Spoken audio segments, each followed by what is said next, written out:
오늘 이 어린이 주일에 우리가 함께 나눌 하나님 말씀은 신명기 6장 4절에서부터 9절까지 기록되어 있는 본문의 말씀입니다.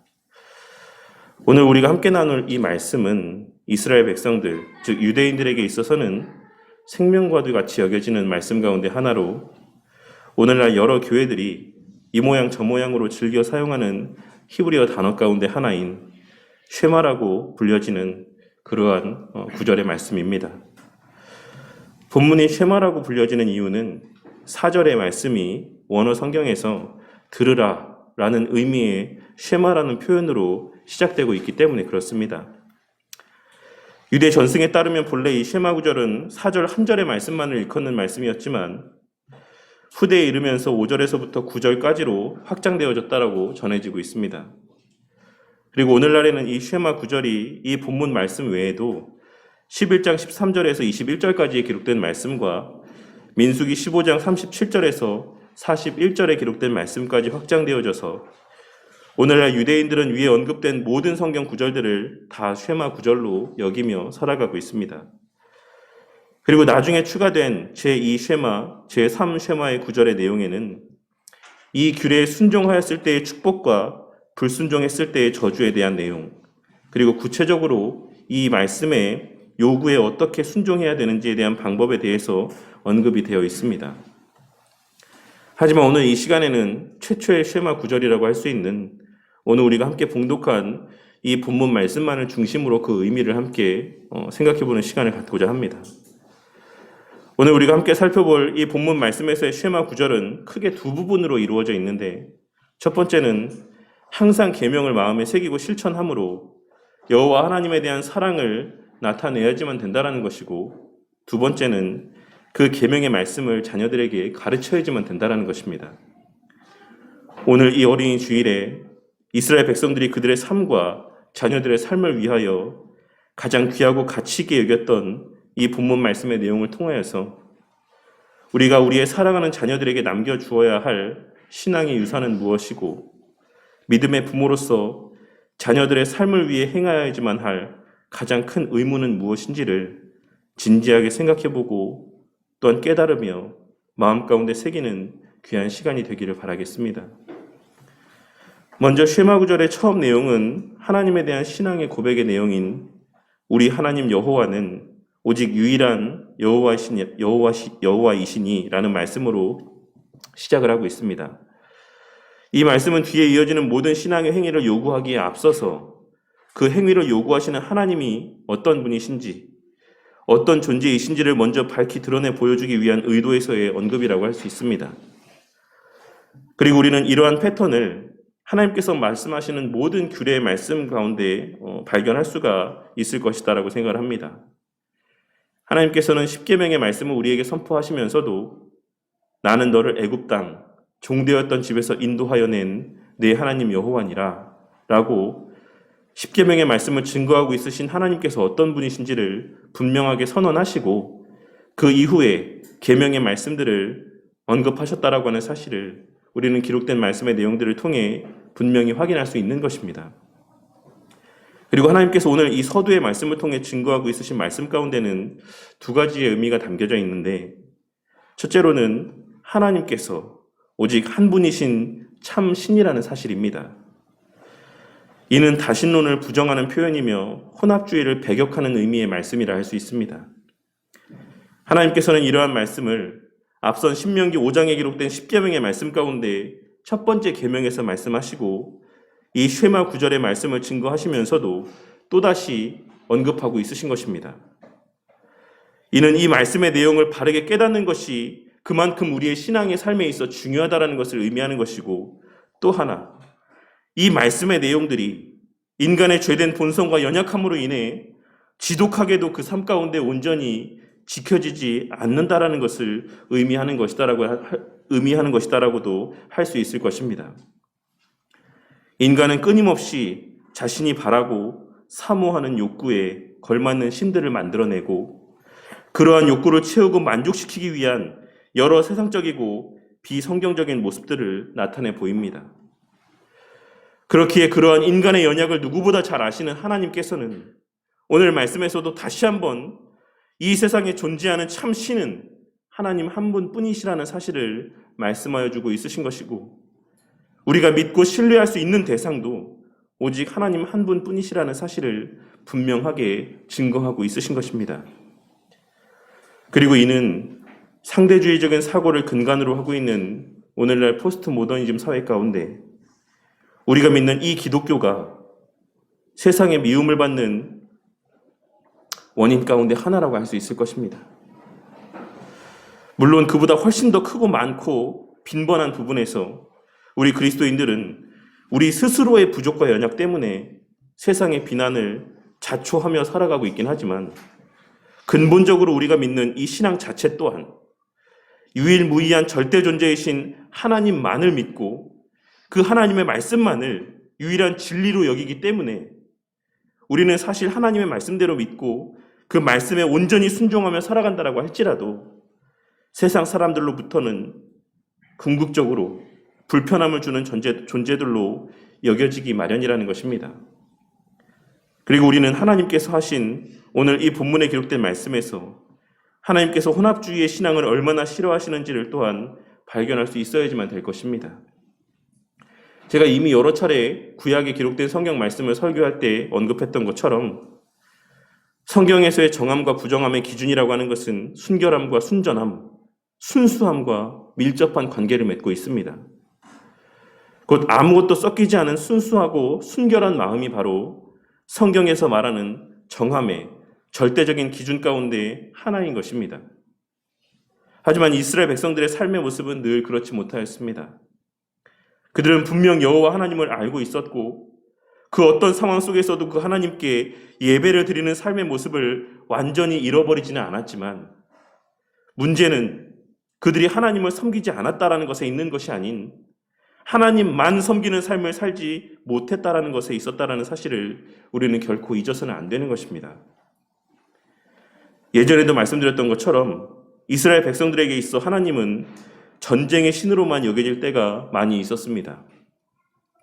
그렇게 전쟁이 일어날 때에는 그 하나님을 찾고 그 하나님만을 의지하다가도 평온한 일상의 평범한 삶의 시간들 속에서는 다른 이방의 민족들이 그러한 것처럼 농업의 신을 찾고 풍요의 신을 찾고 다산의 신을 섬기며 물질적으로 부유하고 평안한 삶을 추구하며 살았던 것입니다. 하지만 그들은 그렇게 다른 신들을 섬기는 중에도 안식일을 지켰고 각종 절기들을 지켰습니다. 왜냐하면 그들이 그렇게 하지 않았을 때 혹여라도 전쟁의 신이신 하나님께서 진노를 발하셔서 이방 민족의 침입을 통해 자신들이 소유하고 있는 물질과 누리고 있는 삶의 여건들에 해를 끼치실 것을 염려하고 두려워하였기 때문인 것입니다. 하지만 하나님께서는 그렇게 하나님도 섬기고 이방신도 섬기는 삶의 모습을 지극히 미워하신다라고 하는 사실을 십계명에 기록된 말씀뿐만 아니라 오늘 우리가 함께 나누고 있는 이 말씀 가운데서도 이스라엘아 들으라, 우리 하나님 여호와는 오직 유일한 여호와시니 라고 하는 이 말씀을 통해 당시 이스라엘 백성들 뿐만 아니라 오늘날을 살아가는 우리를 향하여서도 분명하게 선포하고 있으신 것입니다.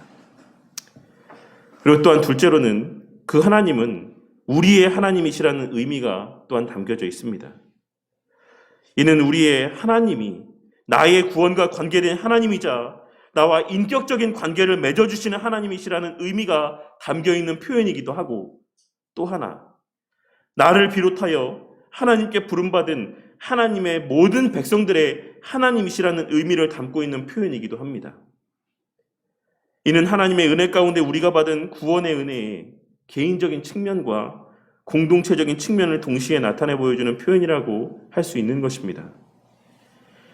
하나님께서는 나를 구원하시기 위하여 당신의 자녀를 이 땅에 보내주신 하나님이신 동시에 지금 내 옆에 앉아 함께 예배를 드리고 있는 주 안에서의 형제 자매들을 구원하시기 위해 당신의 독생자를 보내주신 하나님이시기도 한 것이며, 더 나아가 장차 구원하실 하나님께서 택하신 모든 하나님의 백성들의 하나님이시기도 한 것이다라는 사실을 우리는 오늘 말씀에서의 우리의 하나님이라는 표현을 통해 발견하고 깨달을 수 있어야지만 되는 것입니다. 이 말씀을 통해 우리는 우리가 오직 하나님만을 사랑하고 하나님만을 높이고 섬겨야 될 이유를 발견할 수 있는 것이기도 하지만 또한 동시에 내 형제 자매들을 귀하게 여기고 내 이웃을 내 몸과 같이 사랑해야지만 되는 당위성 또한 발견할 수가 있을 것입니다. 나뿐만 아니라 내 옆에 앉아있는 형제 자매들을 위하여서도 하나님께서는 그 귀한 독생자 예수 그리스도의 보혈을 흘려주신 것이며 더 나아가 아직 주를 믿지 않고 여전히 세상 가운데 머물며 하나님과 무관한 삶을 살아가고 있는 자들이라고 할지라도 그 가운데 하나님의 택하신 자들이 여전히 자리하고 있다라는 사실을 명심하고 예수님께서 말씀하신 선한 사마리아인과 같이 그들의 이웃이 되어주고 그들을 섬기고 사랑하며 그들에게 복음을 전하는 삶을 살아야지만 된다라고 하는 사실을 우리는 이 우리의 하나님이시라는 표현을 통해 발견하고 깨달을 수 있는 것입니다. 그러니 우리는 오늘 말씀을 통하여서 내가 형제 자매들을 귀하게 여기지 않는 것과 설령 아직 주를 믿지 않는 자라고 할지라도 그들을 마치 영원히 구원받지 못할 자와 같이 여기며 하나님과 영원히 원수로 남을 자들인 것처럼 여기며 미워하고 저주하고 온갖 악한 모습들을 나타내 보이는 것이 궁극적으로는 예수님께서 흘리신 보혈의 의미를 더럽히는 행위이자 하나님의 우리를 향한 사랑을 귀하게 여기지 않는 행위가 될 수도 있다라는 사실을 늘 명심하고 말과 행동을 조심하며 사랑과 긍휼의 마음 가운데 살아가야지만 되는 것입니다. 우리는 우리 하나님의 우리를 향한 사랑과 섬김으로 말미암아 우리 자신뿐만 아니라 나와 함께 예배드리게 하신 우리 형제 자매들을 귀하게 여기며 사랑해야지만 되는 것이고 더 나아가 장차 구원하실 하나님의 백성들까지도 마땅히 하나님의 형상으로 지음받은 자들로 여기며 장차 하나님의 백성이 되게 하실 자들로 그 마음 가운데 믿고 소망하며 그들을 존귀히 대하고 섬기고 사랑하며 살아가야지만 되는 것입니다. 그리고 이와 같은 의미들이 쉐마 9절의 말씀의 그 이면에 자리하고 있는 대전제가 되고 있는 것이다라고 할 수 있는 것입니다. 나에게 오늘 말씀에서와 같은 순종의 삶을 요구하고 있으신 하나님은 이 세상 천지 만물을 창조하시고 다스리시는 유일하신 참 신이며 그 하나님은 나와 우리 형제 자매들을 먼저 사랑하여 주시고 구속하여 주심으로 나의 하나님이자 우리의 하나님이 되어주신 분이시고 나와 실제적인 사랑의 관계를 맺어주신 분이시기 때문에 우리가 그 하나님께 속한 자이고 우리가 진정 하나님과의 실제적인 관계 가운데 있는 자들이 맞다라고 한다면 우리는 마땅히 뒤에 이어지는 하나님의 명령 또한 지키고 따르며 그 말씀의 순종함 가운데 살아가야지만 되는 것이고 또한 그 관계성 안에서 우리는 마땅히 그와 같은 계명의 말씀의 권위 아래 살아가게 될 수밖에 없다라고 하는 사실을 반드시 깨닫고 명심해야지만 되는 것입니다. 그리고 그와 같은 대전제에 이어지는 첫 번째 명령의 말씀은 그 하나님을 사랑하라는 것이었습니다. 그리고 그 하나님을 향한 사랑은 마음을 다하고 뜻을 다하고 힘을 다하여 표출되어지는 사랑이어야지만 된다라고 말씀하고 있으신 것입니다. 그런데 하나님께서는 이 명령의 말씀 가운데 그 사랑이라고 하는 표현을 일반적으로 우리가 흔하게 사용하는 표현을 사용하고 있으신데 이는 호세아 3장에서는 부부 사이의 사랑을 나타내는 표현으로 사용이 되었고 호세아 11장에서는 아버지와 아들 사이에서의 사랑을 나타내는 표현으로 사용되어지기도 하였던 표현이었습니다. 그리고 하나님께서 특별히 이와 같은 표현을 사용하고 있으신 것은 하나님을 향한 사랑이라고 하는 것이 그저 어떤 이상적이고 종교적인 행위로서 그치는 것이 아니라 일상에서 우리가 늘 경험할 수 있는 부부 사이에서나 부모 자식 간의 사랑과 같이 실제적이고 현실적인 사랑이기를 바라고 원하시기 때문이라고 할 수 있습니다. 하나님께서는 우리에게 예배당 안에 앉아서만 증거되어지고 이 예배당 안에서만 표출되어지는 그러한 제한된 사랑이 아니라 우리 각자의 실제 삶의 모든 시간들 속에서 발하여지는, 드러나고 증거되어지는 그러한 실제적인 사랑을 요구하고 있으신 것이다라고 할 수 있는 것입니다.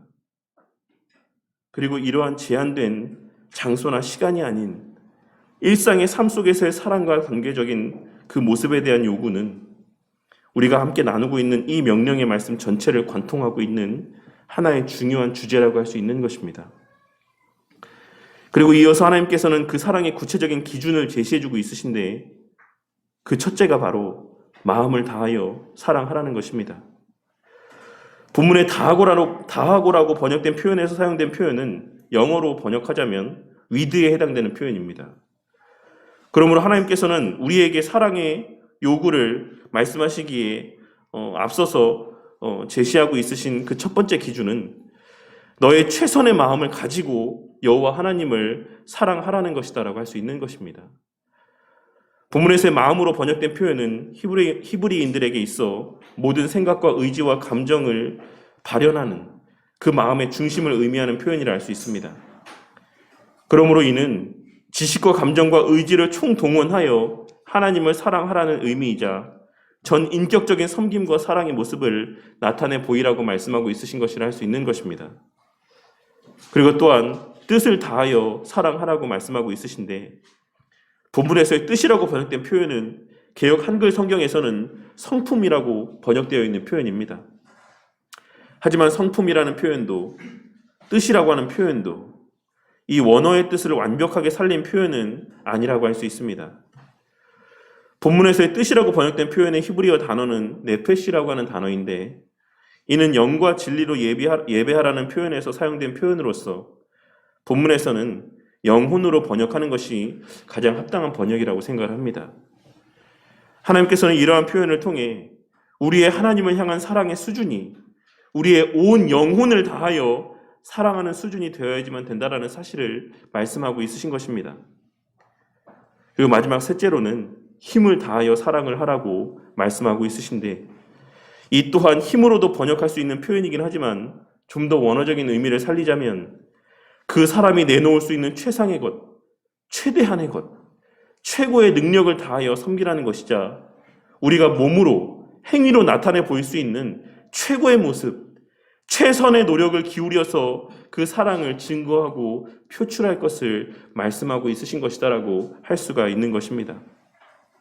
하나님께서는 이를 통해 하나님께서 하나님의 영광을 위해 내게 허락하신 것들을 최대한으로 활용하여 최상의 것들로 최선을 다해 있는 힘껏 하나님을 향한 사랑을 나타내고 증거해야지만 된다라고 하는 사실을 말씀하고 있으신 것입니다. 그리고 이상의 각 표현들을 통해 우리가 알 수 있는 것은 하나님께서 우리에게 요구하시는 사랑의 모습은 어떤 한 측면이 아니다라고 하는 사실을 발견하고 깨달을 수가 있습니다. 하나님께서는 하나님께서 우리에게 허락하신 모든 것들, 그것이 육신이 되었던 마음이 되었던 우리의 가정이 되었던 우리의 지혜가 되었던 우리의 직장이 되었던 삶의 형편이 되었던 하나님께서 우리에게 허락하신 그 모든 삶에서의 모든 여건들을 선용하여 최선을 다해 하나님을 사랑하고 그 사랑을 드러내고 증거하고 표출할 것을 말씀하고 있으신 것이고 우리는 이를 통해 하나님께서 우리에게 허락하신 모든 것들이 하나님의 우리를 향한 사랑의 표현이자 우리의 하나님을 향한 사랑의 표현의 수단이 되는 것이다라는 사실을 발견하고 깨달을 수 있어야지만 되는 것입니다.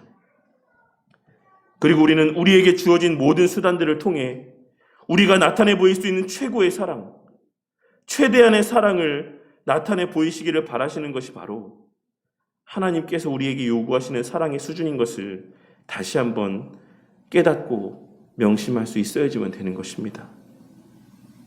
그냥 적당히 모양만 갖춘 사랑, 그저 흉내만 내는 사랑은 하나님께서 원하시는 사랑도 아니고 하나님께서 기뻐 받으시는 사랑의 모습도 아니다라고 하는 사실을 우리는 오늘 말씀을 통해 반드시 깨달아야지만 되는 것입니다. 그리고 앞서 서두에서도 말씀드렸던 것처럼 우리에게 이와 같은 요구를 하고 있으신 하나님께서는 이미 그 스스로가 먼저 우리를 향하여 그러한 사랑을 나타내 보여주신 분이십니다. 이는 하나님께서 그러한 요구를 하실 충분한 자격이 있으신 분이다라고 하는 사실을 의미하는 것이다라고 할 수 있는 것입니다.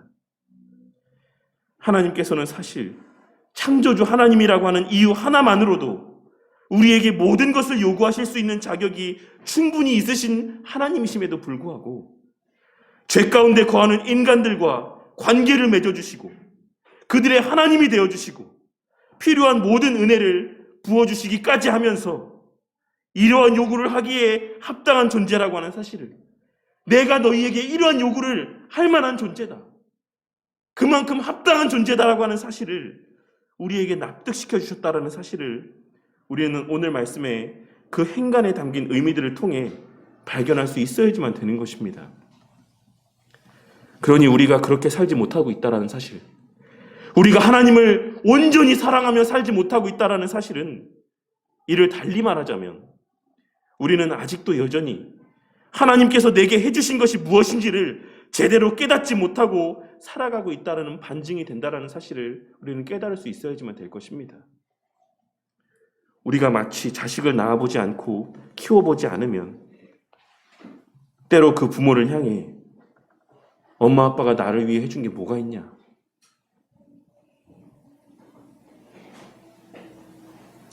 라고 이야기를 하고 그 부모에게 효도하는 것이 마치 무리한 요구인 것처럼 여겨지고 그저 부담으로만 여겨지는 것처럼 우리가 하나님의 그 존재의 무한한 크기와 그에 비하여 정말 비교조차 할 수 없는 우리 자신의 무가치함을 깨닫고 그러한 우리에게 베풀어 주신 창조주 하나님의 우리를 향한 온전한 사랑을 깨닫지 못한다라고 한다면 우리는 오늘 말씀에서의 이 하나님의 요구도 그저 무리한 요구로, 일방적인 요구로, 그저 하나님께만 기쁨이 되는 하나님 중심의 이기적인 요구로 받아들이게 될 수밖에 없다라는 것입니다. 그리고 그에 이어지는 말씀은 그 사랑을 나타내는 구체적인 방법에 대한 말씀들이라고 할 수 있습니다. 하나님께서는 하나님 앞에 그 사랑을 온전히 증거케 될 수 있기를 위해 먼저 하나님의 계명을 우리 각자의 마음 가운데 새기라고 말씀하고 있으십니다. 6절에 기록된 말씀인 오늘 내가 내게 명하는 이 말씀을 너는 마음에 새기라 라고 말씀하고 있으신 말씀에서 이 마음이라는 표현은 앞서도 언급했던 그 표현과 동일한 의미의 표현입니다. 하나님께서는 이 말씀을 통해 우리의 모든 의지와 감정이 표출되어지는 그 마음의 중심에 하나님의 계명의 말씀을 새기라고 말씀하고 있으신 것입니다. 하나님께서 돌판에 십계명을 친히 그 손으로 새기신 것은 율법이 우리의 마음 가운데 새겨지길 바라시는 하나님의 마음이 투영된 상징적인 행위이자 또한 실제로 장차 우리 각자의 마음 가운데 새기실, 성취되어지고 또한 성취하실 사건에 대한 상징적이고 예표적인 의미의 행위라고 할 수 있습니다. 하나님께서는 오늘 말씀을 통해 하나님께서 돌판에 그 율법을 친히 새기신 것처럼 우리 각자의 마음 가운데에도 그 율법의 말씀을 새기라는 것을 말씀하고 있으신 것입니다.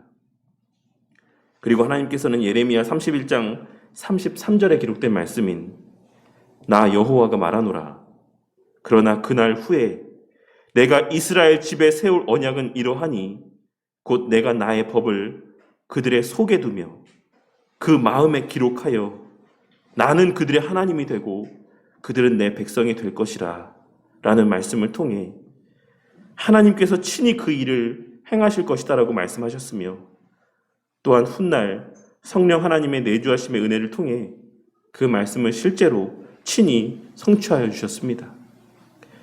그러므로 오늘 말씀에서의 오늘 내가 내게 명하는 이 말씀을 너의 마음에 새기고라고 말씀하시는 이 명령의 말씀은 우리들에게 있어 당위적인 행위인 동시에 또한 필연적인 성도의 모습이 되는 것이다라고 할 수 있는 것입니다. 그렇다면 하나님께서는 우리가 행할 수 있는 일이 아닌 하나님께서 친히 이루실 일이자 또한 하나님께서 이루셔야지만 되는 일들을 왜 우리를 향해, 왜 이스라엘 백성들을 향해 그와 같은 요구를 말씀하고 있으신 것이다라고 할 수 있는 것이겠습니까? 그 이유는 하나님께서는 이 말씀을 통해 하나님께서 이루실 일들에 대한 성도의 의지와 갈망을 요구하고 있으신 것이다라고 할 수가 있는 것입니다. 그 생각하는 것, 그 마음 먹는 모든 것에 있어 십계명의 말씀을 마음 가운데 두고 생각하고 그것을 의지적으로 떠올리며 그러한 삶을 갈망하는 삶을 살아가라고 말씀하고 있으신 것입니다. 주님, 계명의 말씀에 온전하는 삶을 살고 싶습니다. 이러한 삶을 살고 싶습니다. 주님의 계명의 말씀 가운데 온전히 순종하며 살아가고 싶습니다.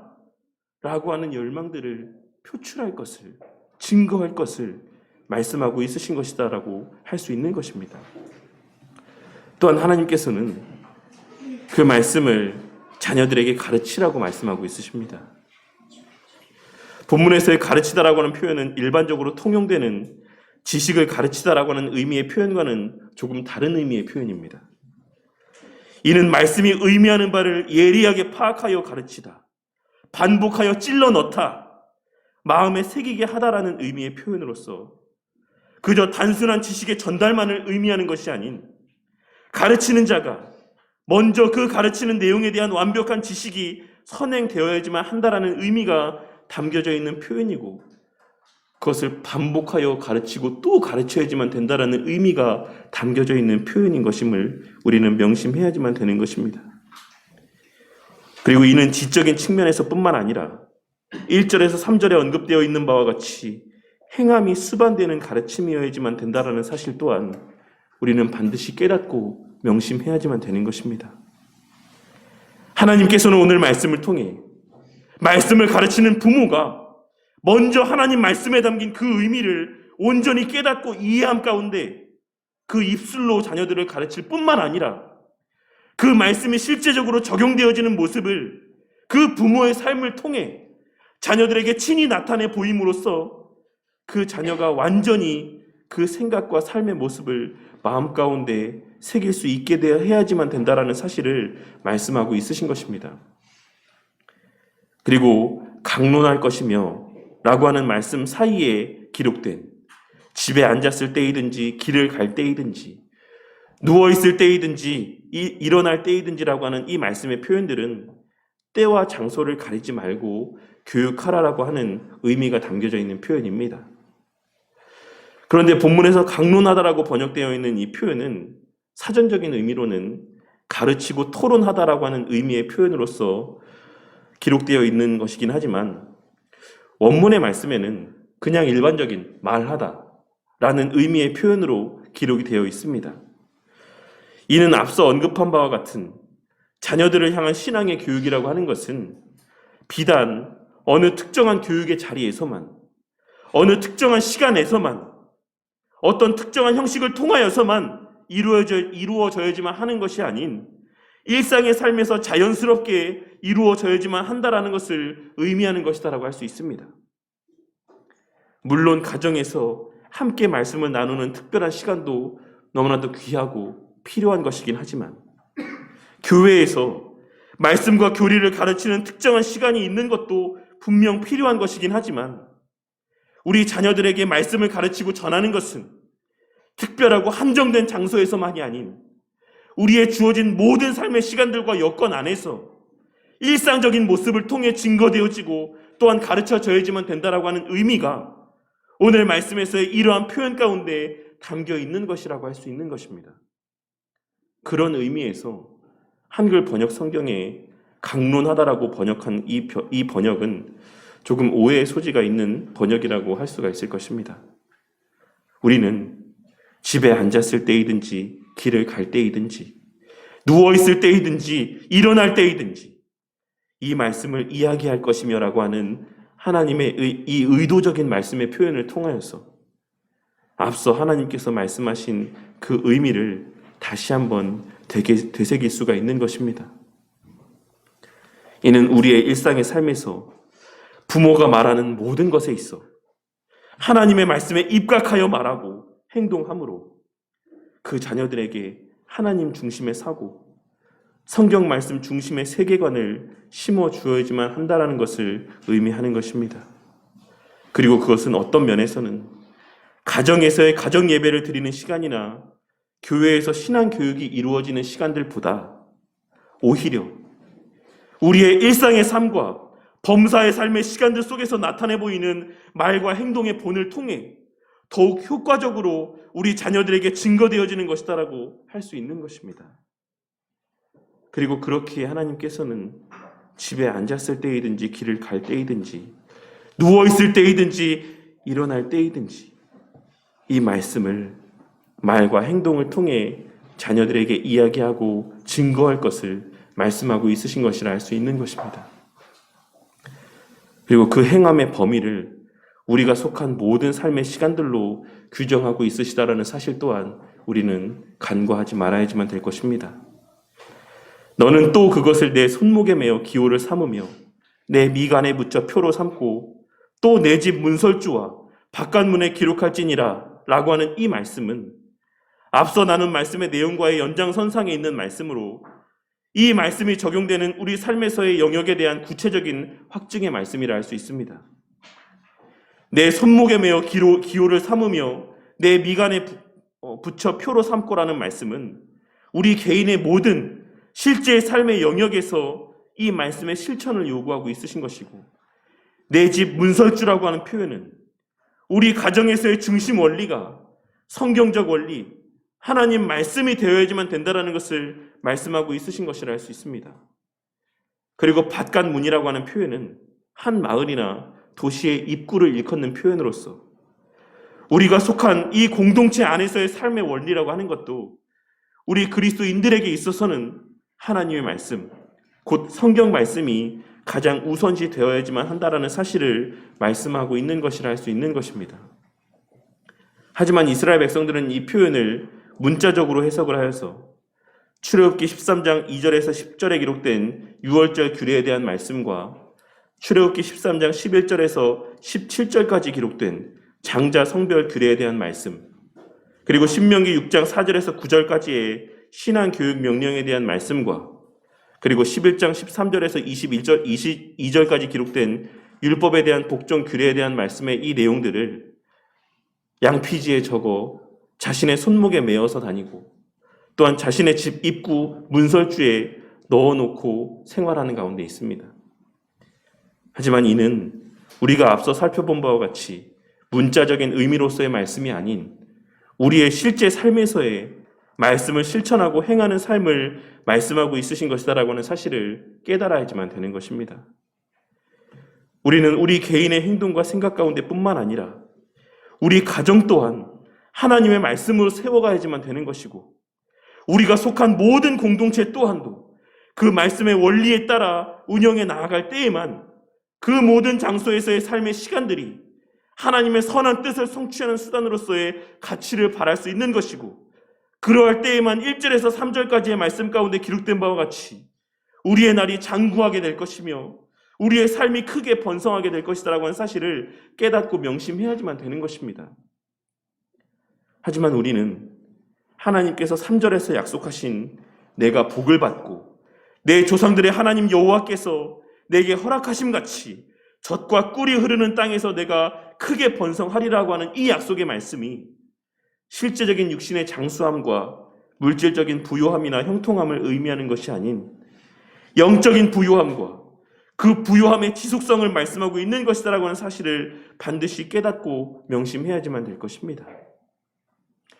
하나님께서는 말씀에 순종하고 말씀의 원리대로 살아갈 때 돈을 많이 벌고 무병장수하며 그 가문의 자자손손 잘 되는 이들이 끊임없이 배출될 것이다라는 사실을 말씀하고 있는 것이 아닌 10계명의 제5계명에서 우리가 우리의 참 부모 되신 하나님을 공경하고 이 땅에 그 하나님의 대리자로 세우신 권위자들의 그 권위를 하나님께서 부여하신 권위로 존중하며 살아갈 때 이 땅에서의 우리의 성도로서의 삶이 오래도록 유지되고 성도로서의 복을 오래도록 누리게 될 것이다라고 말씀하고 있으신 바와 같이 우리가 하나님의 말씀에 온전히 순종하며 살아갈 때 우리는 바른 진리의 말씀을 송이 꿀보다도 더 달고 우리의 영을 살찌우는 젖과 같은 말씀을 풍성하게 공급받으며 살아갈 수 있을 것이다라고 하는 사실을 말씀하고 있으신 것이라는 것을 우리는 깨달아야지만 되는 것입니다.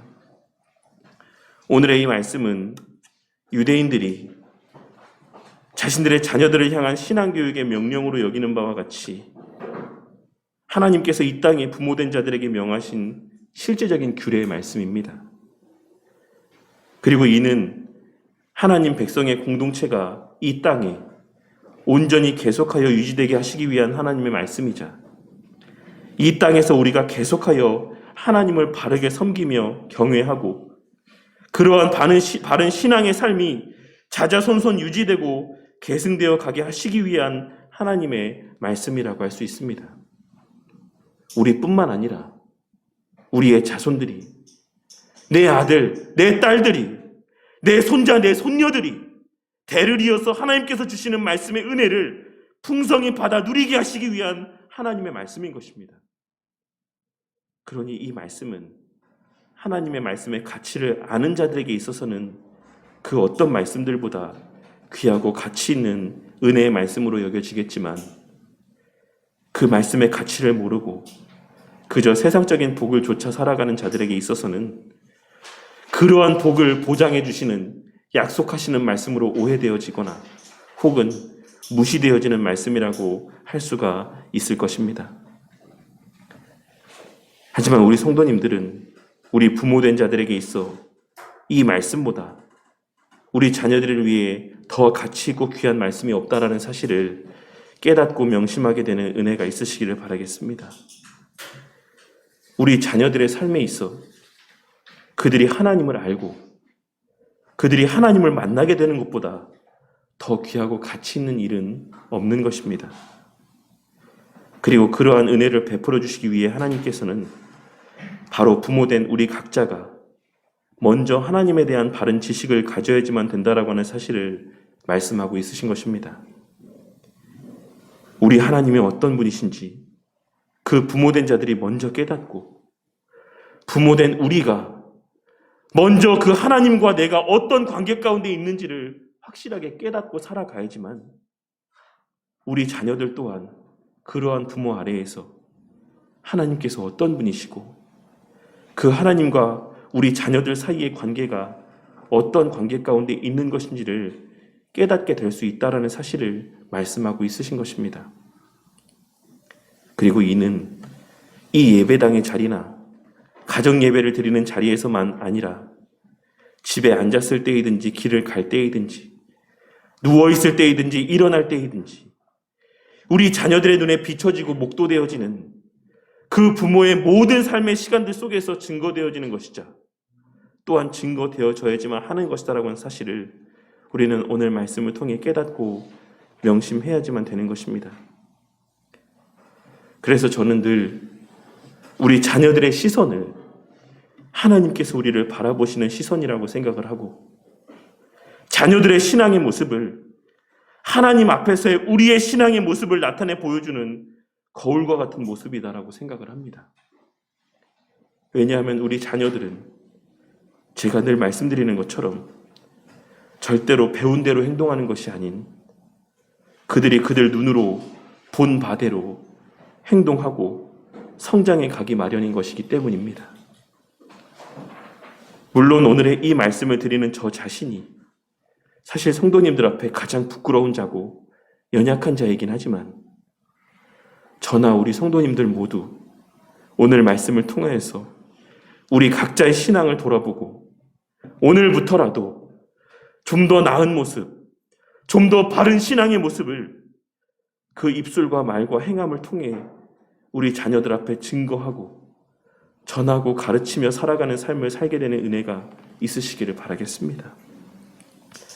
그리고 그 행함은 다른 것이 아닌 앞서 서두에 말씀드렸던 것처럼 창조주 하나님과 나의 아버지 되신 나를 사랑하시는 하나님을 온전히 깨닫고 신뢰함으로 그의 계명의 말씀 가운데 순종하며 사는 삶의 모습이라고 할 수가 있는 것이고 내 자신을 귀하게 여기고 사랑하며 그에 못지않게 내 가족들과 주 안에서의 형제 자매들과 더 나아가 아직 주를 알지 못하는 자들까지도 그들의 이웃이 되어주며 그들을 사랑하고 그들에게 복음을 전하는 삶을 살아가는 것이다라고 할 수가 있는 것입니다. 그 입술과 행함 가운데 늘 하나님을 향한 사랑과 감사와 신뢰가 묻어나고 자기 자신을 귀하고 가치 있게 여김으로 그 스스로의 건강을 잘 돌보며 다른 이들 또한 그에 못지않게 사랑하고 존귀하게 대하는 그 모습들이 바로 오늘 말씀에서 하나님께서 증거하고 있으신 오늘 내가 내게 명하는 이 말씀을 너는 마음에 새기고 내 자녀들에게 부지런히 가르치라는 말씀에 담겨있는 말씀의 핵심이라고 할 수 있는 것입니다. 오늘날 지금의 이 시대를 살아가는 젊은 세대들이 왜 교회를 다니지 않고 우리 자녀 세대들이 왜 예배를 드리지 않고 왜 말씀을 보지 않는 것이다라고 생각이 되십니까? 왜 오늘날 한국의 중고등학생들이 하나님을 믿지 않게 되었습니까? 왜 오늘날 우리 자녀들의 신앙이 이처럼 처참한 지경이 되었습니까? 그것은 우리가 그렇게 살았기 때문인 것입니다. 우리가 우리의 가정에서 말씀 보지 않고 우리가 우리 가정에서 자녀들을 보는 그 눈앞에 기도하는 모습을 나타내 보이지 않았기 때문에 우리 자녀들 세대 또한 말씀을 보지 아니하고 기도하지 않는 삶을 살게 된 것입니다. 왜 우리 자녀들이 하나님보다 자신을 더 사랑하고 왜 우리 자녀들이 하나님보다 물질을 더 사랑하고 의지하며 살아가는 존재들이 되었다라고 생각하십니까? 그것은 우리가 하나님보다 우리 자녀들을 더 사랑하고 우리의 마음과 생각이 물질로 가득 차 있고 세상적인 것들로 가득 차 있기 때문인 것입니다. 나도 모르게 내 말과 행동이 하나님보다 내 자식을 더 우선시하고 물질을 더 귀하게 여기는 삶의 모습들 가운데 나타났기 때문에 그것을 보고 자라는 우리 자녀들 또한 자신의 행복만을 최우선의 가치로 여기고 자연스럽게 물질과 세상적인 것들을 가장 귀한 것으로 여기며 자라나게 된 것입니다. 우리가 우리 자식들에게 남겨주고 가르쳐야 될 최고의 가치가 무엇입니까? 그것은 하나님과 하나님의 말씀이라는 사실을 제발 다시 한번 깨닫게 되는 은혜가 있으시기를 바라겠습니다. 이 자리에서는 마음 가운데 아멘이라고 고백하면서도 뒤돌아서면 우리 자녀들을 위해 필요한 것이 물질이고 세상에서의 좀 더 나은 교육이고 가정에서의 좀 더 좋은 환경인 것처럼 생각하지 마시고 우리 자녀들이 하나님을 만나는 것, 하나님의 말씀을 믿게 되는 것이 우리 자녀들에게 있어 가장 귀한 것이다라는 사실을 제발 깨닫고 살아가는 은혜가 있으시기를 바라겠습니다. 제가 예전에도 말씀드렸지만 제가 예전에 섬기던 교회에서 교구를 맡았을 때 그 교구에는 어르신 성도님들이 참 많았습니다. 그런데 그 어르신 성도님들의 대부분의 기도 제목은 자신의 자식이 교회를 다니는 것이었습니다. 그 중에는 그 자녀가 SBS 방송국의 사장인 분도 있었고 잘 나가는 증권사의 임원인 자식도 있었고 소위 세상에서 잘 나간다라고 하는 그런 직업군 가운데 속한 자녀들이 참으로 많이 있었습니다. 저에게 자녀들이 교회를 다니기를 바란다라고 기도 제목을 고백하는 그 성도님들도 그들의 젊었을 때에는 자식들의 성공을 바랬을 것입니다. 그들의 하나님 앞에서의 기도 제목은 내 자식이 좋은 대학에 가는 것, 내 자식이 좋은 직장에 들어가는 것, 내 자식이 물질적으로 궁핍하지 않고 사람들이 부러워할 만한 삶을 살게 되는 것. 그것이 그분들의 젊었을 때의 가장 큰 기도의 제목이었을 것이 분명한 것입니다. 하지만 그분들이 이제 주님 뵙게 될 날이 얼마 남지 않았을 때 각자의 삶을 돌아보니 지금은 그 자식들의 성공이 오히려 자식들의 신앙의 걸림돌이 되고 그들의 세상에서의 그 잘나감이 오히려 그들의 신앙의 삶에서의 발목을 붙잡는 가장 큰 이유가 되고 말았습니다. 그렇게 자식들의 성공을 바랬던 그들의 기도가 응답된 결과 자식들은 물질에 부족함이 없고 세상에서의 부족함을 느끼지 못해서 교회에 가야 될 필요성을 전혀 느끼지 못하는 삶을 살아가는 가운데 있게 된 것입니다.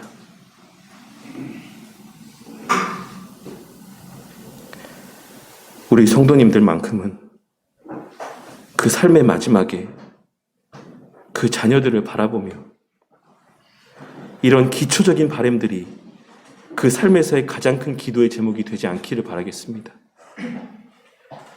내 자식이 교회에 나갔으면 좋겠다. 내 자식이 하나님 믿었으면 좋겠다. 내 자식이 신앙생활 좀 똑바로 했으면 좋겠다. 이런 너무나도 기본적인 기도의 제목들이 그 삶의 마지막에 하나님 앞에 올려드리는 간절한 기도의 제목이 되지 않기를 바란다는 것입니다. 정말 우리 자녀들이 형통한 삶, 가치 있는 삶을 살게 되시기를 바라십니까? 진정 그러하시다라고 한다면 자녀들의 신앙을 걱정하기에 앞서서 자기 자신의 신앙을 먼저 돌아보시기를 바라겠습니다. 나는 정말 하나님을 최고의 가치로 여기며 살아가고 있는가? 나는 정말로 내 자식에게 있어 가장 중요한 것이 하나님이라고 생각하며 믿고 살아가고 있는가? 내 자식이 세상적으로 성공하는 것보다 하나님 앞에 바른 신앙인으로 자라고 하나님으로만 만족하는 삶을 사는 것이 진정 내가 간절히 원하는 바인가? 그것을 한번 진지하게 고민해 보시길 바라겠습니다. 어렸을 때 그 신앙이 바로 서지 않으면 그 신앙이 다시 회복되어지기에는 너무나도 많은 시간과 노력과 고통이 필요합니다. 그 세월이 오래되면 오래될수록 굽은 뼈가 펴지기 힘든 것처럼 그 완고한 마음이 다시 펴지기란 결코 쉽지 않은 것입니다. 물질이 우리 자녀들의 평생의 형통한 삶을 보장해주지 않는다라고 하는 사실을, 이 너무나도 당연한 말을 제발 깨닫고 마음 가운데 새기며 살아가는 우리 성도님들이 되시기를 바라겠습니다. 그저 오냐오냐 하는 그런 응석바지의 사랑이 우리 자녀들의 진정한 그 자존감을 높여주는 것이 아닌, 그 자녀들의 자존감이라고 하는 것은 오직 하나님만이 높여주실 수 있는 것이다라고 하는 사실을 깨닫게 되는 은혜가 있으시기를 바라겠습니다. 오늘은 어린이 주일입니다. 우리 자녀들에게 선물을 사주고 좋은 곳을 데리고 가는 것들도 물론 좋은 일이지만 자기 자신을 위해서뿐만 아니라 우리의 사랑하는 자녀들을 위해 오늘부터라도 시간을 정해서 자녀들과 함께 말씀을 보고 자녀들과 함께 기도하는 시간들을 갖는 우리 성도님들이 되시기를 바라겠습니다. 그것이 믿음의 부모로서 우리가 자녀들을 위해 해줄 수 있는 가장 귀하고 가치 있는 일입니다. 이 너무나도 악한 시대 가운데 우리가 우리 자녀들을 위해 부모된 자로 해줄 수 있는 가장 귀하고 가치 있는 일이라는 것입니다.